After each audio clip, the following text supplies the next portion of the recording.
Welcome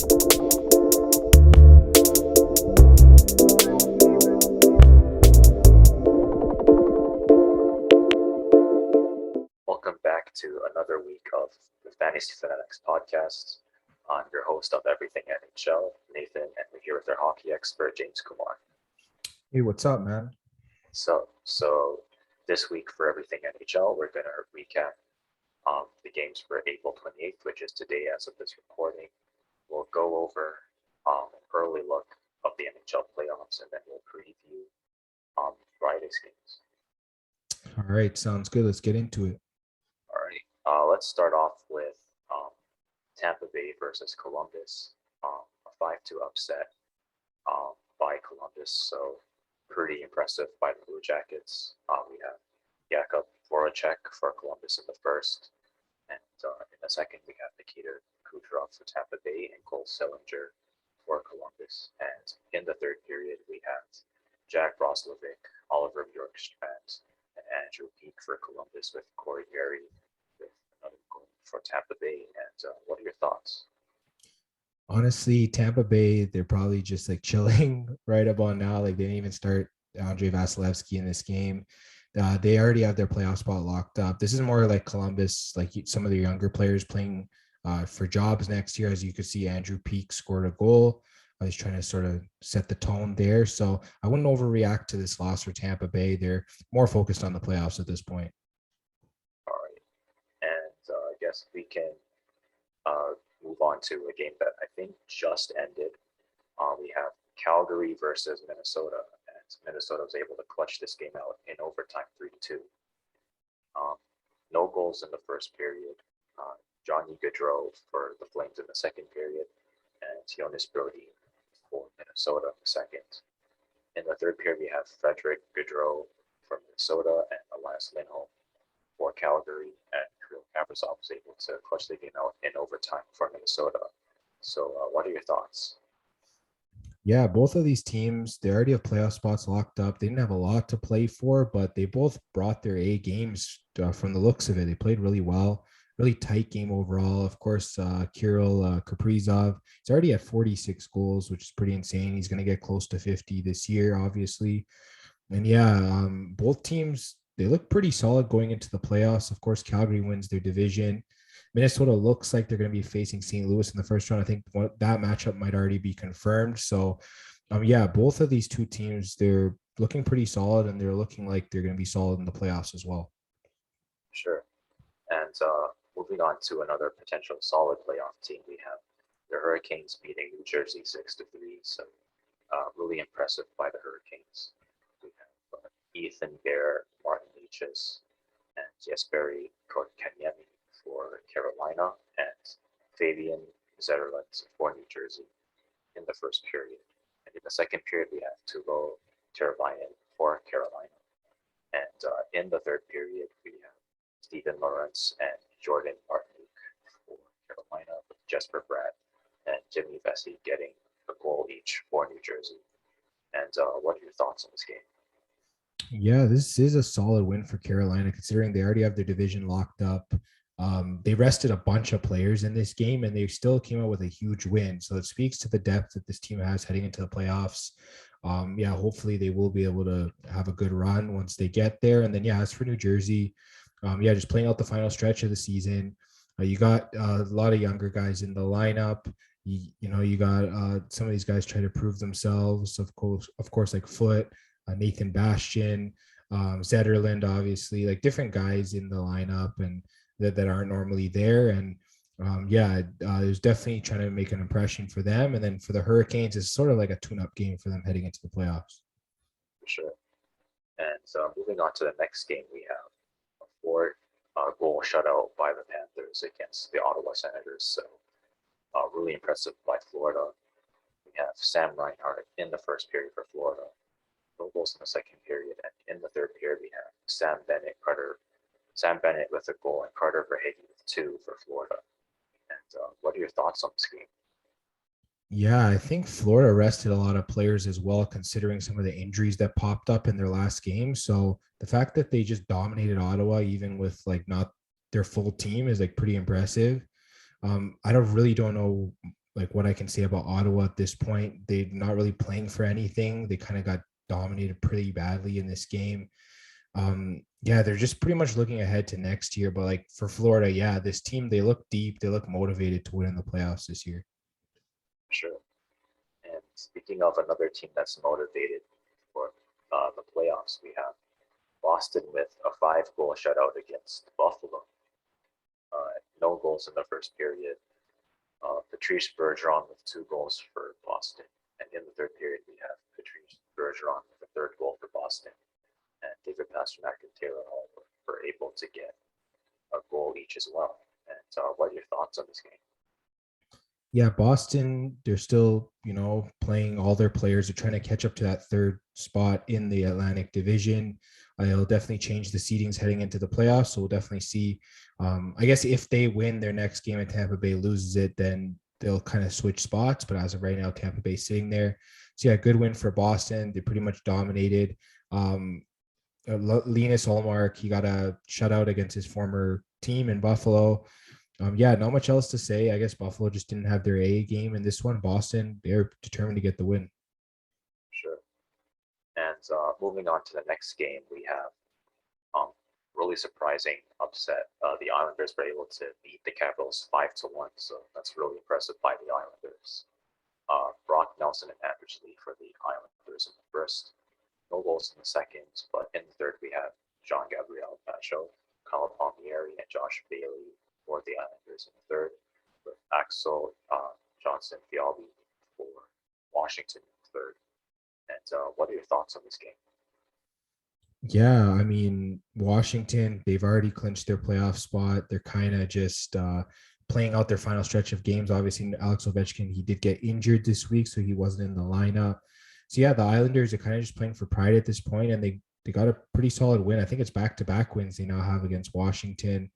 It looks like Washington's probably going to be stuck in that 8th spot in the East. We'll definitely have to see how things shape out on the final day of the season. But yeah, I guess solid win for the Islanders, sort of closing out pretty much the remainder of their season. They've played pretty well. And yeah, as for Washington, I think they're just looking ahead to the playoffs, making sure they're healthy there. For sure. And I guess there's 3 more games going on right now. Kings and Vancouver are tied at 0 each at the end of the first period. San Jose is leading the Oilers 3-2 at the end of the second period, and Colorado is leading Nashville 4-3 at the end of the second period. We won't be covering those games, but we will move on to the early look of the playoffs, and I guess we can start with the Eastern Conference and give us your thoughts on that. Okay, so we'll start with the number 1 seed Florida Panthers in the Atlantic Division.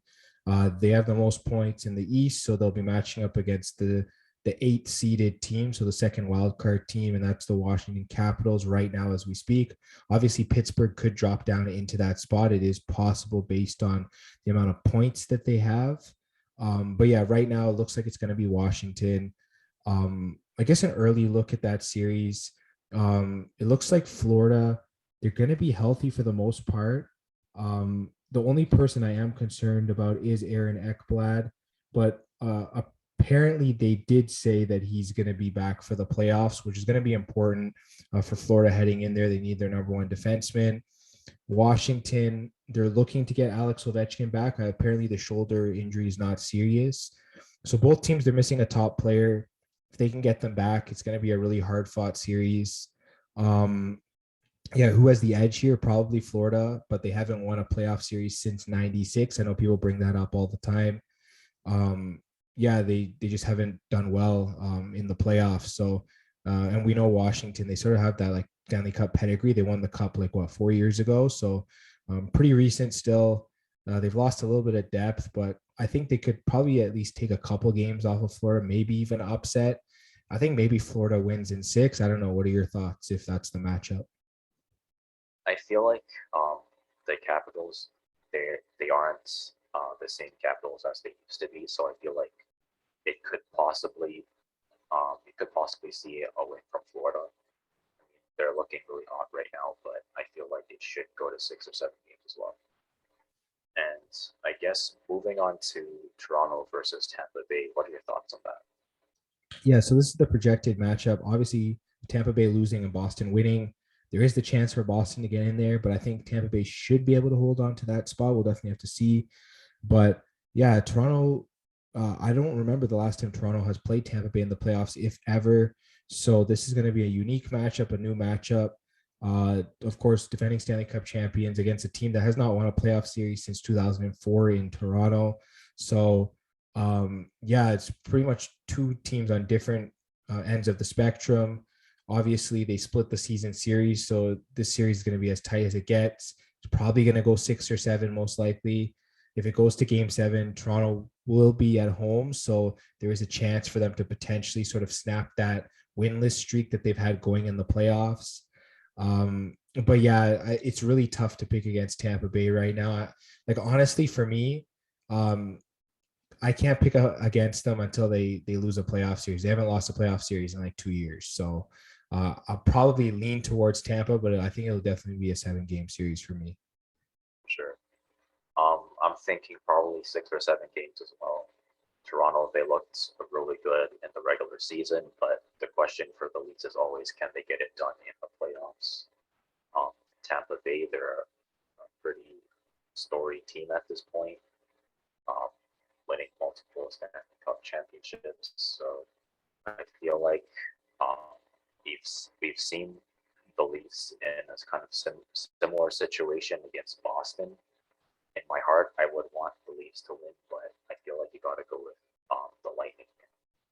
And I guess moving on to Carolina versus Boston. What are your thoughts here? Yeah, so if Boston does sit in this spot, I think it would be more favorable for Carolina than it would be if they played Tampa Bay. I think that Boston, their depth has sort of eroded over the years from that team that went to the finals in 2019. I feel like, not having Zdeno Chara and Tuukka Rask, some of these guys that have been on the Bruins for a long time, it's going to hurt them come playoff time. I mean, they do have pretty good depth. Like they've gotten a lot deeper, but I mean, Carolina, they blew them out 2 out of the 3 games this year, and the other one was a shutout. So Boston also doesn't have a great record against Carolina this year. Carolina's deep. Um, I think the only question mark that I have in this series is like the health of goalie Freddie Anderson for the Carolina Hurricanes, because to be honest, he got injured. They've been holding him out. They said that he is like moving along at a good pace to sort of be ready for the playoffs. But yeah, if they don't have Freddie Anderson, I think that Boston definitely has an advantage there in goal.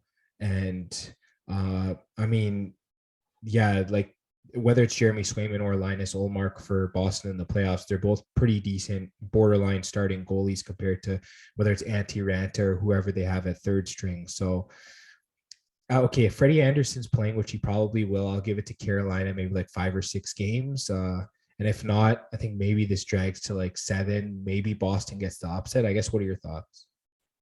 I was thinking maybe the same thing. Carolina, they've been looking really solid. Pretty much the whole season. They had a really good start to the start of their season, and I feel like Boston kind of had to claw their way up into the playoffs, if that makes sense. So I feel like if the Hurricanes are fully healthy, they should be able to win in about 5 games, but I think it could be pushed to maybe 6 or 7 games if the Bruins are healthier than the Hurricanes. And I guess moving on to the next matchup, we have the Rangers versus Pittsburgh. So give us your thoughts on that. Yeah, this series is interesting. I guess Pittsburgh's sort of that team that's like been there, done that. Like they've won like 2 Stanley Cups within the past like 6 or 7 years. Obviously, as of late, they haven't done as much in the playoffs, but neither of the Rangers. I believe the last time they were in the playoffs, they got swept by Carolina. So, yeah, both of these teams are going to be looking to sort of make a mark this year and try and, go on a run. Obviously, Pittsburgh has more experience, but I feel like the Rangers, they might have like the better overall team considering all the deadline moves that they made. Yeah, this series, I feel like it's gonna go one of 2 ways. It's like a toss up for me, but like it's either gonna be like a quick series, like 4 or 5 games, or else it's gonna go like all 7. Like that's kind of how I feel. I feel like if Pittsburgh wins, they might have to go like deeper, like about like 6 or 7 games to do it. But I feel like if the Rangers win, they could probably do it early, considering like Pittsburgh, they might not even have their goalie Tristan Jarry for the start of this series. I think that he had an injury. I don't know whether he broke something in his foot, like a small bone, but I know that takes some time to heal, especially for a goalie when you're sort of on the edge of your skates all the time. It's like really tough if you have any like broken bones there. Um, and yeah, he still hasn't practiced, which is kind of concerning considering the playoffs are just coming up on Monday. So yeah, I think that it might be a short series for the Rangers just by looking at it, maybe about 5 games or so. Was I was thinking that whether it's ends up being 5 games or 7 games, I would still personally lean with the Rangers. Even though Pittsburgh does have that playoff experience, I feel like they're not as strong as they were, I guess, back in previous years. And it looks like the Rangers are stronger overall. So maybe the Penguins, they get a couple of upset games. They might push it to 7 games, but I feel like the Rangers should be able to close it out, maybe shake off the playoff inexperience a little bit, and then close it out for the most part. So yeah, I would personally lean with the Rangers on this.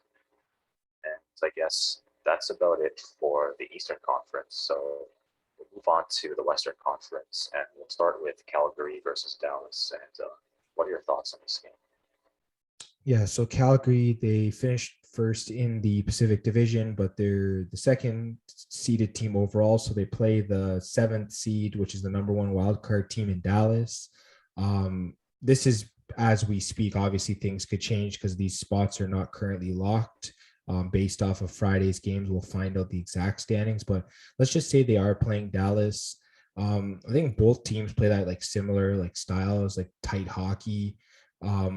They sort of play similar games, so it's tough to find an edge between the two. Obviously, Calgary seems to be a little bit deeper on the offense for the most part, and I just feel like that they just haven't had the playoff success, which might hurt them. Like Dallas, they had a recent run to the Cup Finals 2 years back, and they generally do play well in the playoffs, and they can win tight games. Like I think all 3 games were like decided by like 1 or 2 goals this year between these two teams. So they play each other tight. Most people would say, oh, Calgary's going to sweep, but I don't think so. I think maybe Dallas drags it to 6 games. I might still take Calgary, even though they haven't played well in the playoffs as of late. But I think maybe this might be a new leaf for them. They might be able to turn over and sort of become a dominant team this year. So yeah, I think I might take Calgary in 6 here. Yeah, I think I'd take Calgary in 6 as well.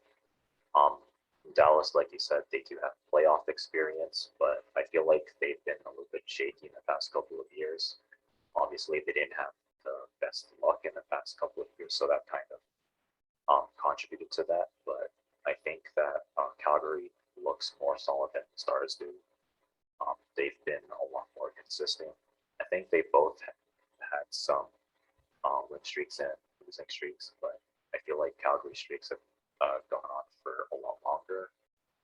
They do have more wins, so I feel like Calgary should be able to take this in around 6 games. So yeah, and moving on to Edmonton versus the Kings. Give us your thoughts on that. Yeah, this series is going to be interesting because I feel like the Oilers, ever since the All-Star break, they've been one of the hottest teams in the league. And the Kings, they've dealt with so many injuries. I think 3 of their top 6 defensemen are out for the season, including star Drew Doughty. Yeah, I think that, like, I don't know, this might be an unpopular opinion, but maybe this could be a sweep. I think maybe the Oilers actually find a way to get it done this year, and they do it in quick fashion. I just don't know if this LA team can keep up with the Oilers, especially with the way they've been playing lately. Yeah, the only win LA got against the Oilers was before the All-Star break. After that, the Oilers swept the season series. So yeah, this Oilers team, they've been on fire. Of course, Connor McDavid, he's been scoring like 3 or 4 points a game like he always does. And he's just, yeah, like this team just looks really good right now. Obviously, people are going to say, oh, what have they done in the playoffs lately? But I think maybe, yeah, this is another one of these teams that, can sort of push past, all their past failures and sort of get a win. Sweep, maybe 5 games. That's around what I'm thinking. Yeah, I guess in the whole what have the Oilers done in the playoffs lately, you could kind of say something similar about the Kings. I mean, they're not necessarily the most experienced team at this point. Um, they have made the playoffs before, but it was quite a few years ago. Um, and this team was a lot more inconsistent this year. I think they were better in than recent years, but they kind of struggled their way into the playoffs. Edmonton looked a lot more solid, and I feel like the Oilers have a stronger offense. And I'm not sure if the Kings have the defense to kind of keep up with the Oilers' high-powered offense. So I would say maybe around 5 games for the Oilers as well. And moving on to Colorado versus Nashville, give us your thoughts on the series. Yeah, so of course, Colorado, the top seed in the West, they play whichever is the 8th seeded team, second wild card as of this moment. It's Nashville. The Predators do play Colorado on the final day of the season, which is Friday. So that'll be interesting. Maybe if they beat Colorado, then they don't end up playing them in the series. If they lose to Colorado here, maybe they do end up playing them. We'll definitely have to see how that shapes out. But it's going to be a tough series for Nashville, considering their goalie UC Saros is currently injured. He should be back for the series start, whoever they play. But yeah, they're gonna have a tough time against Colorado. This is a Colorado team that's determined to win this year in the playoffs, as they've had previous failures the past few years. So yeah, this is another one of these series. Like, I know people will say maybe 6, maybe 7, but I think this is another one that's like 4 or 5. Like, I feel like Colorado, I'm assuming everyone's back healthy, whether it's Landeskog or whoever's been held out. I think Rantanen was held out the other day out of the game. So assuming everyone's back healthy for Colorado, they should be able to win this series quick. I mean, they swept St. Louis last year, and they were like Cup champions a couple years back. So I definitely think Colorado is a solid team, and in the first round, they should be able to get it done. I feel like, however long the series goes, I feel like Colorado should be able to win. They're another team with a really high-powered offense. I think Nashville lost to Carolina in the first round as well, so I feel like Colorado should be able to take this I'll say maybe either 5 or 6 games. I think that in the game that's happening between Nashville and Colorado now it's pretty close, so I think Nashville might be able to put up some sort of a fight, but I think that Colorado will eventually overwhelm Nashville with their offense. So I think I'm going to lean towards Colorado for the series in 6 games. And moving on to the last matchup, we have Minnesota versus St. Louis. And give us your thoughts on that. Yeah, it looks like St. Louis won all 3 games during the season series, but 2 of them went to overtime. One of them was a 2-goal game, and that was like the outdoor game. So technically, I wouldn't put that on Minnesota. I think these 2 teams are pretty evenly matched. They both have 109 points as we speak. Obviously, that depends on whether I don't think they've added Minnesota's current total, which means I think Minnesota is at 111 now, if I'm not mistaken. So by the looks of it, Minnesota might have the home ice advantage. Yeah, for me, the series is going 7, and whoever wins game 7, that's who's going to take the series. It's tough to decide between the 2. I think if Marc-Andre Fleury's starting in net for Minnesota, I think I got to lean with them. But I guess if they decide to go with Cam Talbot, I kind of like St. Louis a bit better, just because I feel like St. Louis, they're just a lot deeper, and they're not going up against the goalie like Fleury, who can practically steal games just out of nowhere. So I would lean Minnesota, obviously, if they're starting everyone, especially Fleury, but or else, this series could go either way, and it should go 7. Yeah, I feel like they're both 2 really solid teams. I don't think they have any um, glaring weaknesses that the other team can really exploit. So it's probably gonna go down to 7 games. I feel like any team can win this. Is basically a coin flip between who wins the series. So I'll just be different and go with St. Louis on this. And I guess that's about the ends of the early look at the playoffs. So we'll move on to previewing Friday's games. And we'll start with Columbus versus Pittsburgh. And who do you think takes this? Yeah, I'm not sure who's going to be resting who, but just from the looks of it, I think Pittsburgh has to win to sort of keep that third spot. So I'm going to go with them. All right. And moving on to Chicago versus Buffalo. Who do you think takes this game? Honestly, this game's a toss-up, two non-playoff teams. Maybe I go with Buffalo at home. I think they have a good chance of getting the win here. All right. And moving on to Boston versus the Leafs.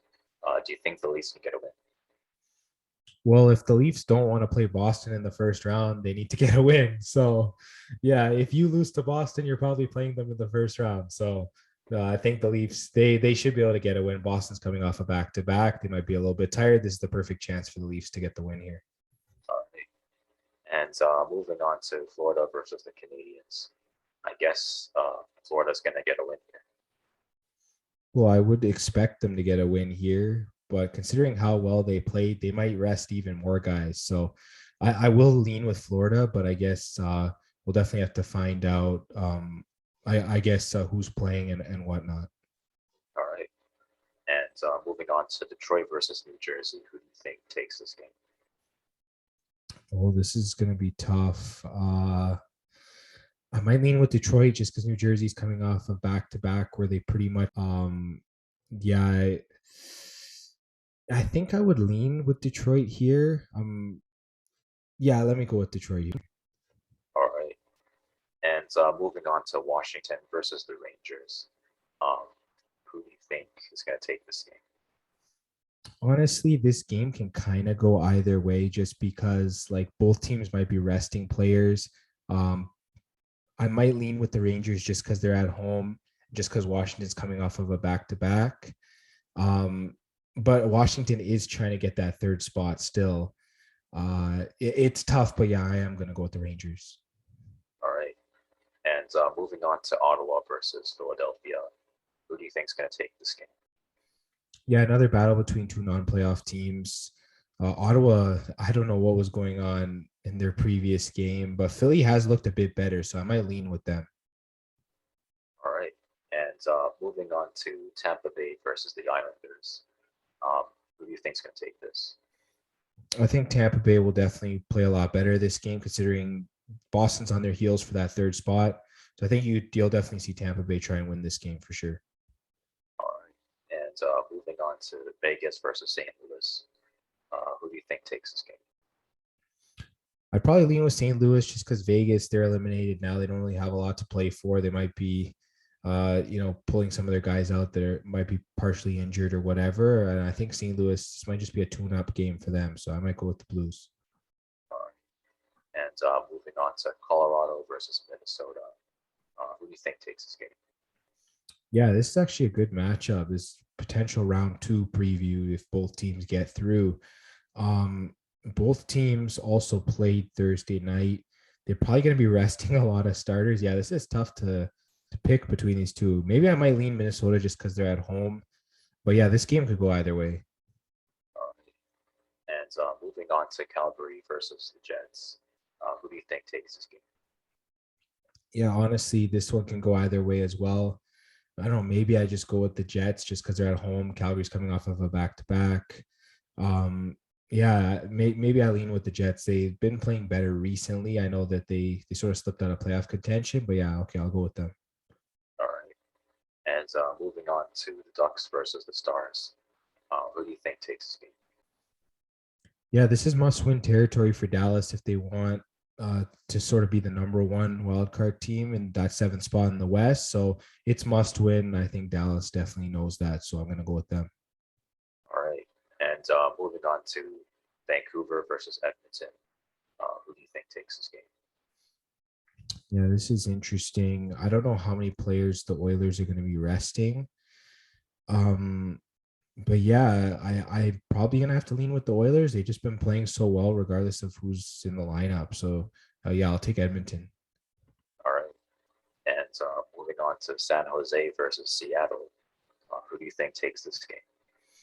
Seattle's looked pretty good lately. I'm probably going to go with them. They're at home.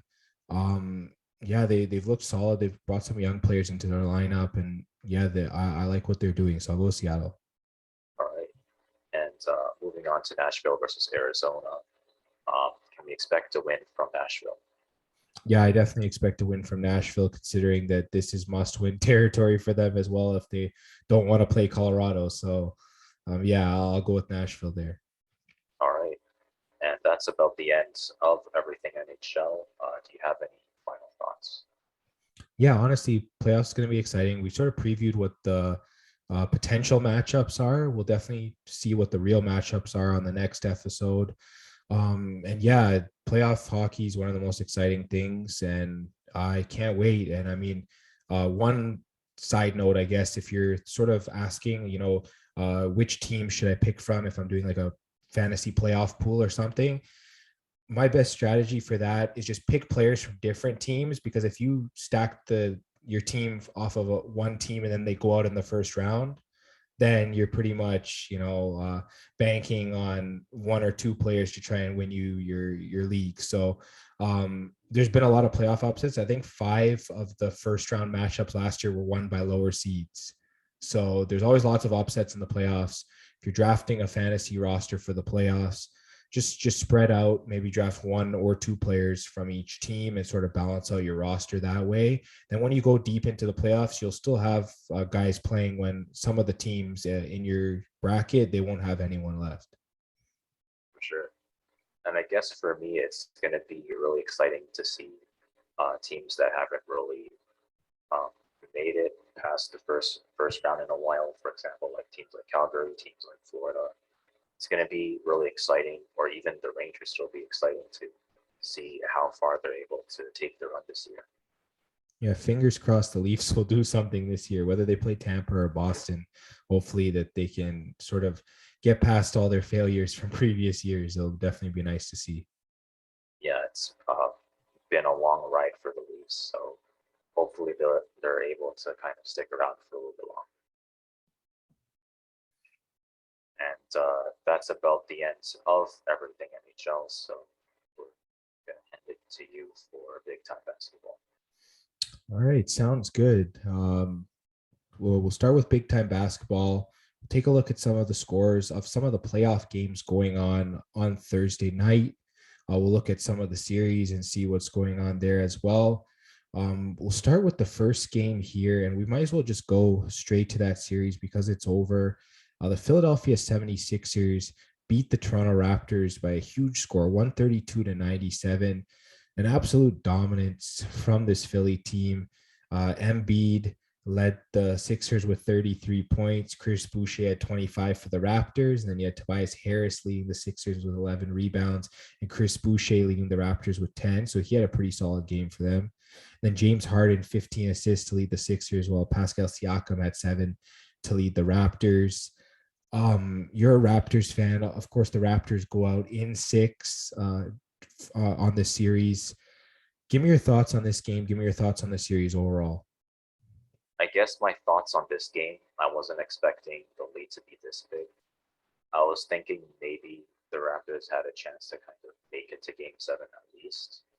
Unfortunately, it looked like there was a lot of hype, so I was a little bit worried that the Raptors wouldn't be able to make the upset. And unfortunately, the Sixers, they decided to kind of bring their A game. Really impressive that they were able to blow up the Raptors like this in pretty dominant fashion. Unfortunately, the Raptors are not able to make history by being the only team to I guess, pull a serious upset, being down 3-0. So I guess the trend is still alive, unfortunately. In terms of the series overall, it could have definitely gone a lot worse. The Raptors, it looks like they were about to get swept, and it looks like they had no answer to the 76ers, but they were able to kind of drop some plans. Their passing improved. Everyone really stepped up, so I'm really happy about that. Unfortunately, Fred VanVleet, he was injured, so I'm pretty sure he didn't play for the rest of the series, but I think he still played pretty well, even with the criticism that he had, that people have been giving him for the series. But I feel like he was still pretty good overall, considering that he was injured. Really happy with how Precious Achua has been playing. Really happy with how Chris Boucher's been playing. Team overall looks like they're improving, but I think the next step is they need to kind of either, add a big man who can kind of guard someone like Embiid, or try to figure out, for the next year how they're going to be able to defend really dominant players, because I feel like this 76ers team's pretty much here to stay. Yeah, you got to bring Marc Gasol out of retirement to sort of do that. But yeah, we predicted around 6 or 7 games, so it was sort of in that wheelhouse how it happened. Obviously, Toronto didn't win, which is disappointing for Raptors fans. But yeah, good win for the 76ers. And I guess we'll sort of recap the other series since the East round 1 is done. Miami beat Atlanta in 4 games. I guess give me your thoughts on the results of that series. I was actually surprised that it went pretty much, I think it was 4-1. Atlanta only won 1 game. I thought it could possibly go to 6, considering Atlanta made a really good run last year. They have some really good shooting, but Miami's just a really good team overall. They have a lot of really good players, and the number of good players they have runs pretty deep. So it was really tough from the beginning, especially without Clint Capella in the first few games. So good job by the Heat. It was a pretty dominant series win. Kind of unfortunate for the Hawks, but hopefully they'll be able to come back to the playoffs next season. Yeah, I definitely agree. The only game they won was with that floater game winner from Trae Young. So even their only win, it was just a nail biter. So they're really tough for the Hawks. Obviously, you mentioned Clint Capella. That was huge. Miami didn't have a lot of players in game 5. They were still able to pull it off. Speaks to the depth of this team. I know we talked about in the offseason how they needed to add depth. And I mean, their depth looks really good right now. So great win for Miami. We'll get to the 3-6 series. Milwaukee beat Chicago 4-1. Obviously, Chicago grabbed that 1 game there in the middle, but Milwaukee pretty much dominated the rest. I guess, what are your thoughts? I feel like the Bucks were gonna win this series, no matter how long the series dragged out. I didn't think it would go just to game 5, maybe, but unfortunately, the Bucks are just really dominant right now. It's really hard to stop a team like the Bucks, especially with Giannis and just how the team is generally structured. I feel like the Bulls, they could be a sleeper team in the future, but as of right now, they're a little bit too dependent on DeRozan, and Vucevic. Not having Lonzo Ball doesn't help either. So hopefully Lonzo Ball will be healthy for all of next season. I feel like if Lonzo Ball was healthy, the series could have been a little bit closer, but I guess that's just kind of how it went. Yeah, he definitely would have made a difference, but it also speaks to how dominant this Milwaukee team looks. Definitely going to be really solid moving forward. And another team that's really solid right now, Boston swept the Brooklyn Nets 4-0. I was really impressed by Boston, especially the way they played defense against this Brooklyn team. I guess, what are your thoughts on this sweep? I did not see the sweep coming. I thought that the Nets, considering the star power they have on the roster, that they could at least give the Celtics a fight, if not pull off an upset. And I was kind of expecting the Nets to kind of be like a sleeper team for the playoffs this year, but it looks like the Celtics, they were more than ready for the Nets, and they look like one of the best defensive teams in the playoffs so far. They were able to slow down a team with Kyrie, KD. There's just a bunch of star power in that roster. The Celtics swept that, so it's going to be really interesting to see how the Celtics do against the Bucks. Yeah, I definitely agree. I really like this Celtics team moving forward. Let's just quickly dive into these round 2 series on the East just before we get to the West, because I sort of want to get your thoughts on it. I guess we'll start with Miami against Philadelphia. I guess, how do you see that series sort of playing out? feel like it's going to be a little bit hard to tell. I think that if the Philadelphia game wasn't, if the series against Toronto didn't end up being blowout in the sixth game, it would have been a little bit easier to say maybe that he'd have a chance of taking it in maybe 6 games. But I think this could possibly end up going down to 7 games, just when you look at how deep each roster is. Miami has a bunch of really good players on their roster. The 76ers have players that have just really stepped up. For example, Tyrese Maxey's been playing really well. And Beats really dominant anywhere on the floor. Harden, he's been a really good volume shooter, is a really good playmaker. So, and can't forget about Tobias Harris as well. So it's going to be a toss-up for this series. I think I'll go with maybe the 76ers in 7 games. All right. And I think assuming Miami is healthy, they haven't been as healthy, but assuming they are healthy, I think I'll have to go with them. Probably around 6 games, I'll say. I guess for game one, there's no spread up just yet. But I guess who would you sort of pick to take game one? I think depends who's playing at home, I guess. But I think Miami's home, yeah. I'll go with Miami. Yeah, I think I'll lean with the Heat as well. We'll definitely have to see how they play. The next series, it's the Boston-Milwaukee series.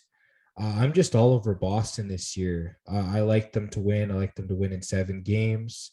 I guess, what are your thoughts on how these two teams match up? This is another series that's going to be a toss-up to me. I guess, again, the Bucks are pretty dominant.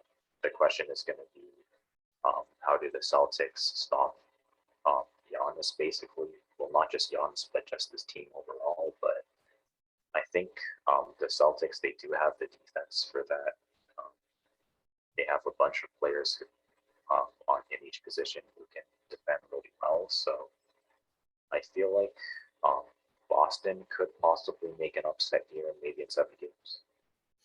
Yeah, considering they said Chris Middleton might not even play this entire series, that's definitely troubling against a really tough defensive team like Boston. I think Boston's favored by 4.5 at home for the first game.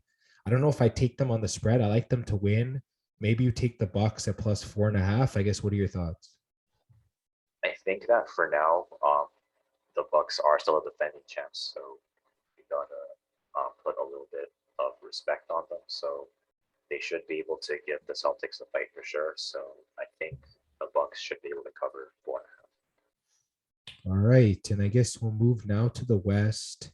We'll start with the series that just finished today, being Thursday, and that's the Phoenix Suns winning 4-2 over the New Orleans Pelicans. They win the final game 115-109. Chris Paul led the Suns with 33 points, Brandon Ingram at 21 for the Pelicans. Then we have Larry Nance Jr. leading the Pelicans with 8 rebounds, while DeAndre Ayton had 7 for the Suns. Chris Paul 8 assists to lead the Suns, while Brandon Ingram had 11 for the Pelicans. I guess give me your thoughts on this series. Big win for the Suns. Big win for the Suns, but I don't think the Pelicans should feel too bad. They were able to push them all the way to 6 games, which is really impressive. I thought maybe it could go to 6 games, but I was thinking that the Suns, it looked like they pretty much had it in the bag until Pelicans were pulling off some upsets. So it looks like the Pelicans, they could be a sleeper team in the West next year, especially if Zion comes back. So the Suns, they were able to win, but I feel like the Pelicans are going to be a team to watch next season. Yeah, it's good to see Devin Booker back for the Suns. We thought he'd be out maybe 3 to 4 weeks. He came back, I think, within a week or two. So, yeah, really great to see that. He really helped the Suns win this game for sure. I guess the next series, the 4-5 series, the game's currently going on as we're recording. It looks like the Jazz are up on the Dallas Mavericks in the third quarter. So that series could potentially go to game 7, which will definitely be interesting. I guess, what are your thoughts on that series so far? I feel like this series has been really close. I feel like the Jazz, they're a really solid team, and so are the Mavericks. But yeah, it's been really hard to kind of judge who's going to win the series. It looks like they're pretty evenly matched. I feel like this series is probably going to go down to rebounding still. So I think the team that kind of has the best rebounding and has the most possessions is probably going to win.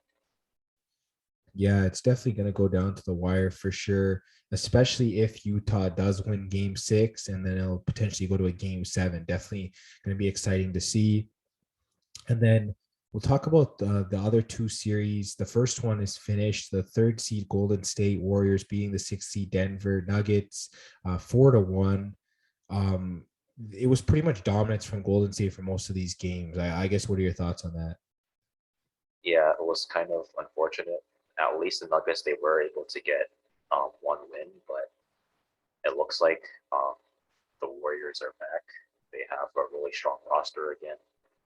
They're fully healthy, and the Nuggets weren't healthy enough. Jokic, he was playing amazing. He put up some amazing stat lines, but even with all the effort that the Nuggets were doing, I feel like the Warriors, they just had a stronger roster overall. Even with teams with stronger rosters previous years, it was almost impossible to stop the Warriors. So can't really fault the Nuggets on this. They didn't have Jamal Murray. They didn't have all their players. So congrats to the Warriors. Hopefully the Nuggets will be fully healthy for next season. Yeah, I agree with pretty much everything you said. Nuggets weren't fully healthy. They definitely have to get Jamal Murray and Michael Porter Jr. back into this lineup. And as for Golden State, yeah, this team looks pretty good right now. I definitely think that they can make a run moving forward. The next series we got here is the 2-7 series, Memphis against Minnesota. Memphis does lead the series 3-2. I guess we'll sort of preview the next matchup. I guess the Grizzlies are favored by 1. They are going to be in Minnesota, though. I guess, what do you think of the series so far? And I guess, who do you think wins game 6? The series has been really back and forth. I guess going into the series, I was expecting kind of a more dominance from the Grizzlies, considering they had a better record. But the Timberwolves, they didn't lie down. They decided to say that they're definitely a solid team. They're a playoff team too. They definitely gave the Grizzlies a fight, and they kept it close for a lot of the series. So I'm pretty impressed by what the Timberwolves have done, and it's going to be tough to, I guess, see who wins the series. But I feel like the Grizzlies should have the advantage, even if the Timberwolves they're able to kind of take Game 6. I feel like um, the Grizzlies should be able to win Game 7. Yeah, I think maybe I might go with the Timberwolves as well for game 6. I definitely think that they're going to be playing with a chip on their shoulder, and I definitely think that they're going to try and drag it to 7. I also agree with you. I like the Grizzlies to win the series. I think that this team's a little bit deeper. John Morant's a special player as well, so I definitely think he will find a way to get it done, whether it's game 6 or game 7. So yeah, that's pretty much our coverage for the NBA playoffs for this week. Uh, right now, the NFL draft is going on, so we'll sort of move to Fanatics football. Round 1 is currently underway. As we're recording, let me see whether the round has finished. It's almost there. They're at pick, I believe, 31 as we speak. So I guess as we get through the draft, hopefully it will finish up and we'll be able to recap every single pick from round 1. But Nate, I'm going to start here with the first pick. The Jacksonville Jaguars selecting Trayvon Walker, Georgia defensive end. I guess give me your thoughts on this pick. I believe last week it was kind of predicted by an NFL analyst that he was probably going to be one of the picks that the Jaguars go with, and it ends up being him.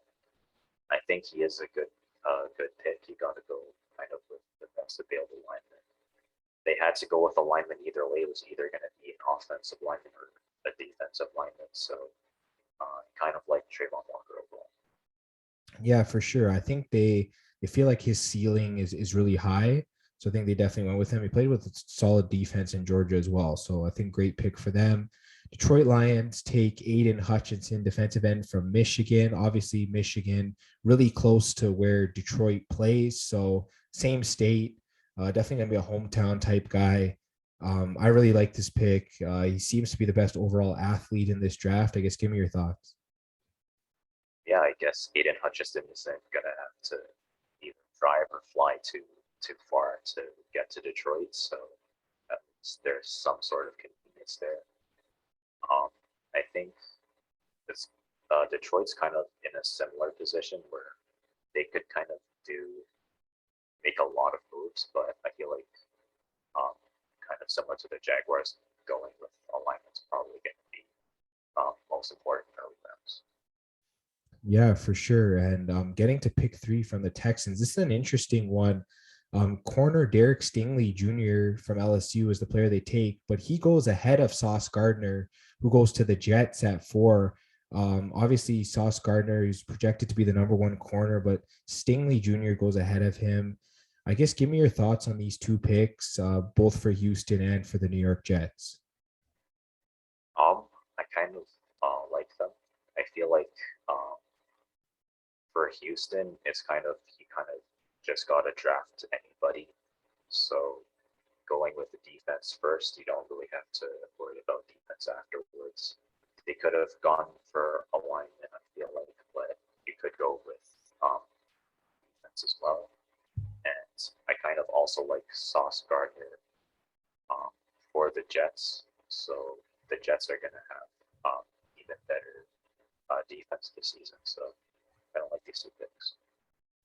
Yeah, for sure. I definitely think Houston, they needed players pretty much at every position. So they pretty much could pick who they wanted. And then for the Jets, I definitely like the pick. Their secondary was really bad last year. So Sauce Gardner, I mean, I don't think he allowed a touchdown pretty much all season for whoever he was guarding in college. So from what I remember. So yeah, he seems to be really solid.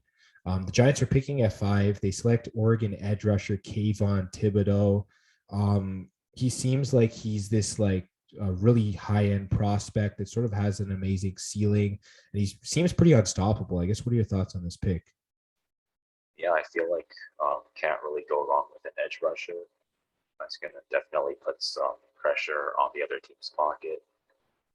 Should increase New York's defense by a lot. So kind of like this pick.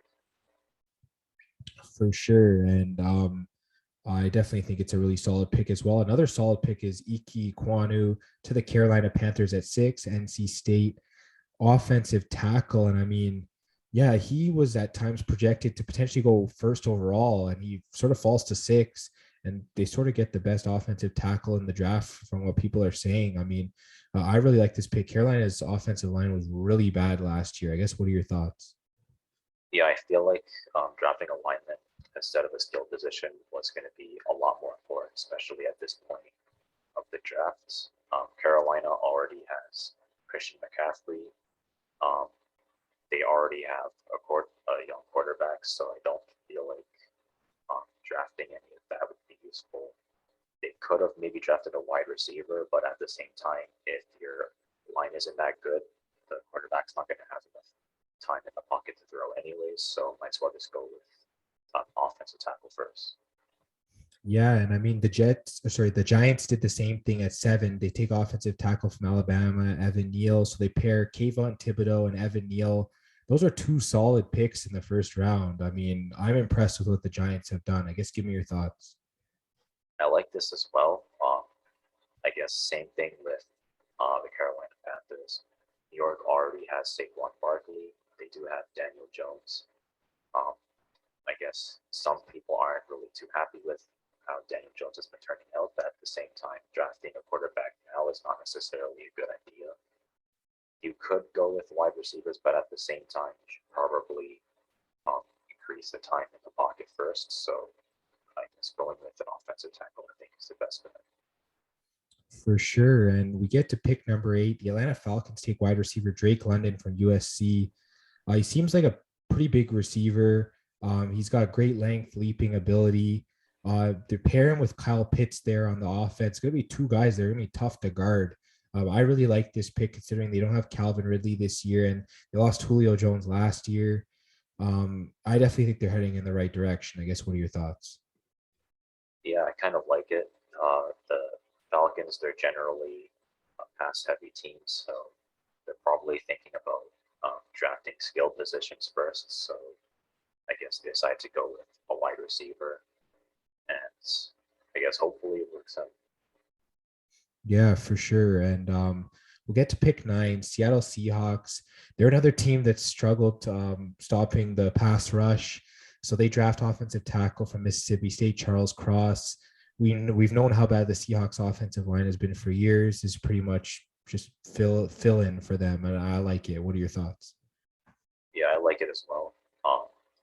It's another situation in which drafting a skill position or even drafting a quarterback was not going to for the Seahawks because I don't think any quarterback in the draft is going to be as good at scrambling as Russell Wilson was. So they'd probably be taking a lot of sacks if they decide to draft a quarterback.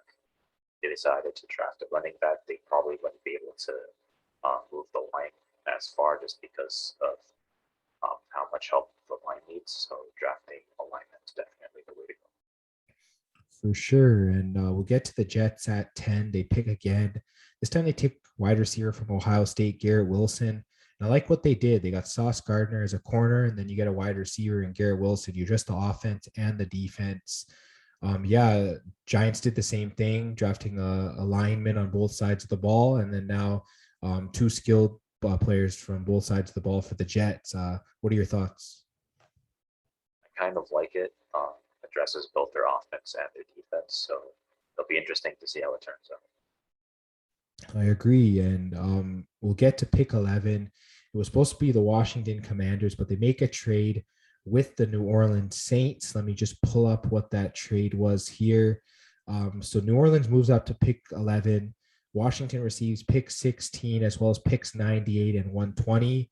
So I guess Washington didn't really like what was on the board there, so they decided to trade down. And New Orleans came up to select wide receiver Chris Olave. He's from Ohio State. And I mean, they're just looking for that solid number 2 wide receiver to sort of pair with Michael Thomas, assuming he does stay with the team. I think it's a great pick. Obviously, they could have addressed other areas, whether it's quarterback or whatnot, but I guess getting another receiver in the room is definitely really solid. Yeah, I feel like in terms of the offense overall, I feel like New Orleans, they're pretty solid. They just need to draft a couple of skill positions and they should be fine. So I guess drafting a wide receiver at this point should work out for them. Definitely agree. Speaking of skill positions, another wideout goes off the board. Detroit Lions trade up to the number 12 spot. And they also acquire the number 46 pick from Minnesota for the 32nd overall pick, the 34th overall pick, and the 66th overall pick. So big trade there. Detroit comes up to select wide receiver Jamison Williams from Alabama. They must have really loved him as a player. He was really solid for Alabama in college. I guess give me your thoughts on the Lions here. I kind of like it. They hold on to Jared Goff for a little bit more. He is pretty experienced veteran, so there's not really a reason to kind of replace him with a quarterback just yet. Try to increase the talent around Jared Goff, see how far the Lions go. If there's kind of a really solid quarterback in the draft, then maybe you can kind of draft him late, sit behind Jared Goff. But I feel like they should let I guess Jared Goff stay for a bit and kind of help the young talent develop. For sure. And man, there's so many trades here. Pick 13, the Eagles. They traded with the Texans to sort of get pick 13 here. The trade was Philadelphia coming up to 13 overall, Houston going down to 15th overall, but they also get picks 124, 162, and 166. They only drop 2 spots and they get 3 additional picks. I think that's pretty solid for Houston there. Philadelphia comes up to draft defensive tackle Jordan Davis. He seems to be just a guy that he seems to be pretty unstoppable. He played at Georgia.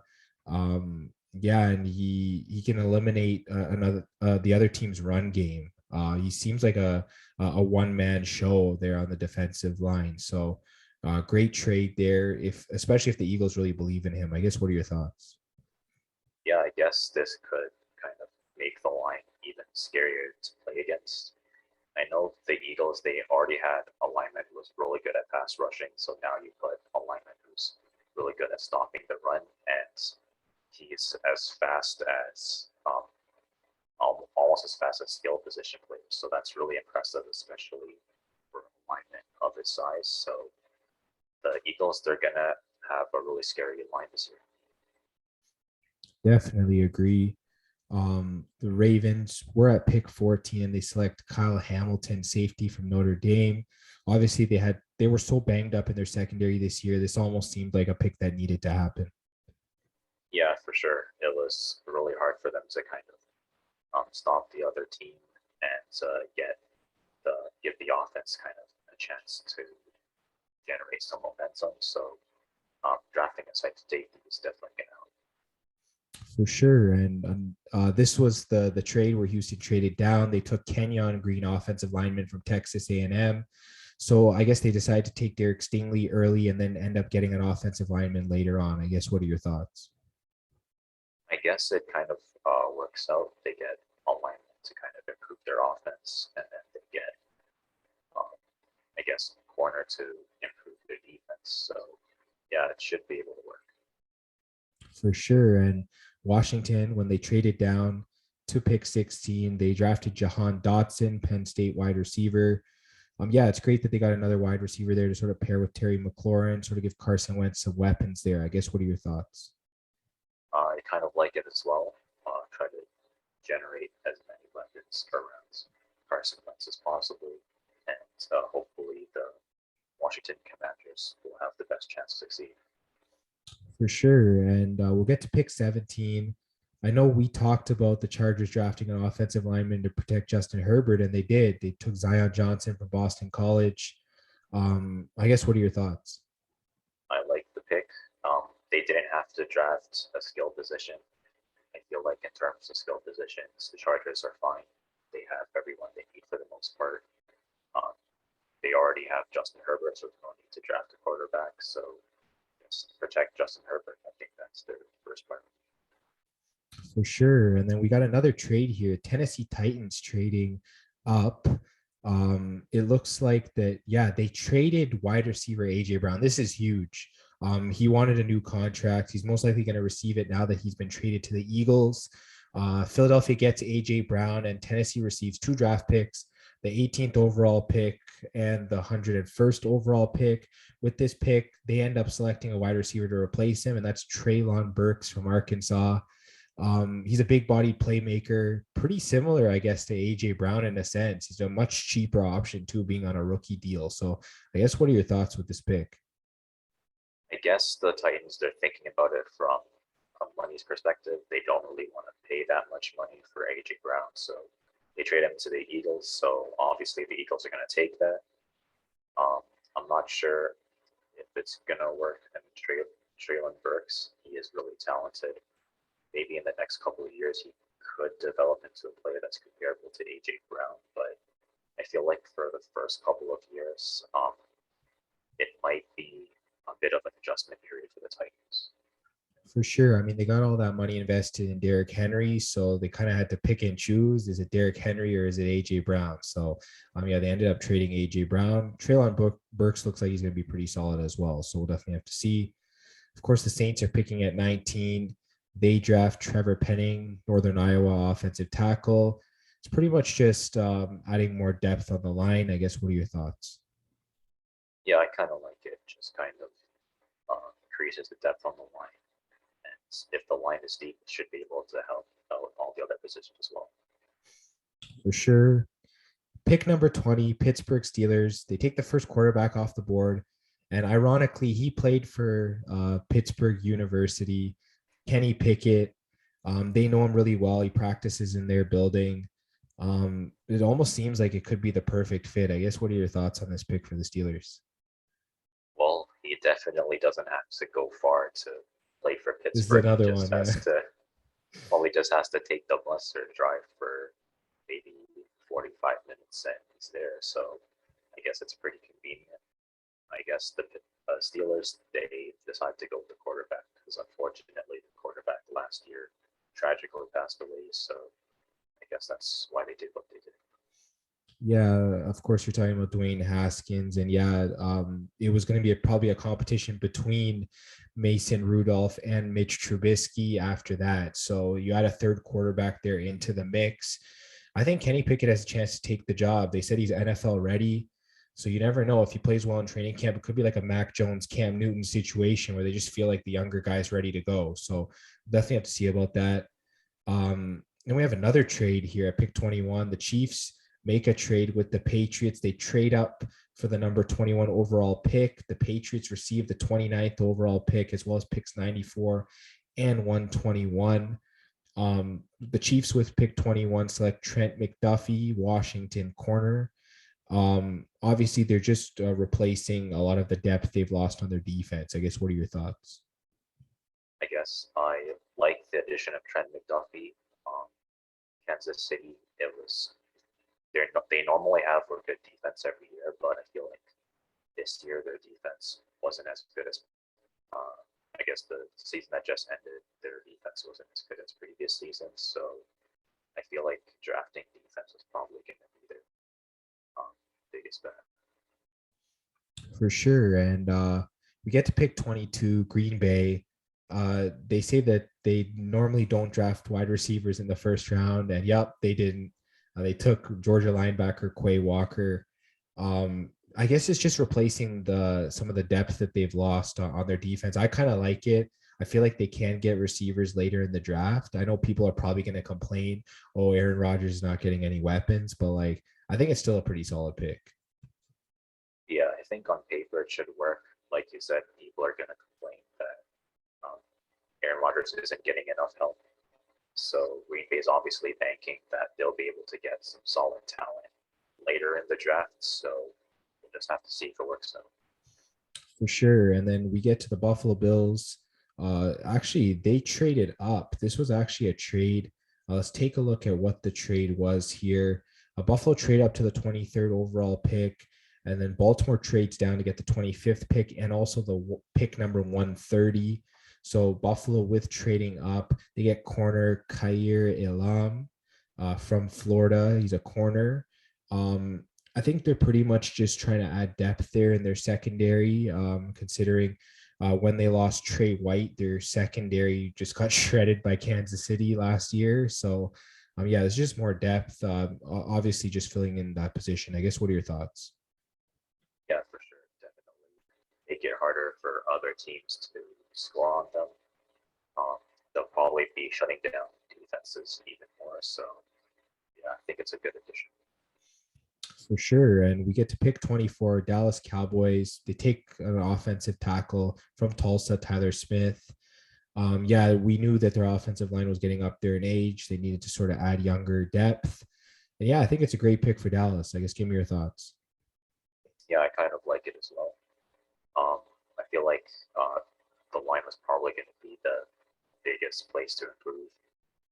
In terms of skill positions, they could have gone for some, but I feel like the line's more important. For sure. And another lineman went off the board.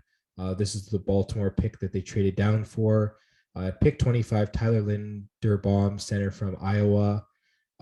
Obviously, Baltimore, their line's also getting up there in age, so it's great that they're sort of getting a lot of depth there. Similar situation to Dallas. So I guess, what are your thoughts? Yeah, I feel like the Ravens don't really need a skill position. Line's probably more important for the Ravens as well. So I like this pick. For sure. And it looks like we have another trade here. The Jets traded up to the 26th pick from Tennessee. They also received the 101st pick. Tennessee receiving pick 35, 69, and 163. So with the Jets, they traded up. They selected Jermaine Johnson, Florida State defensive end. Yeah, I'm surprised that he fell this far in the draft. He was getting a lot of steam as of late. The Jets felt like that he was there for the picking, and they just grabbed him off the board. I think this is going to be one of the steals of the draft. Yeah, definitely going to look like one of the steals of the drafts. He could end up being kind of like the Christian Barmore of this draft, possibly. And I feel like the Jets, they're going to have a really solid defense.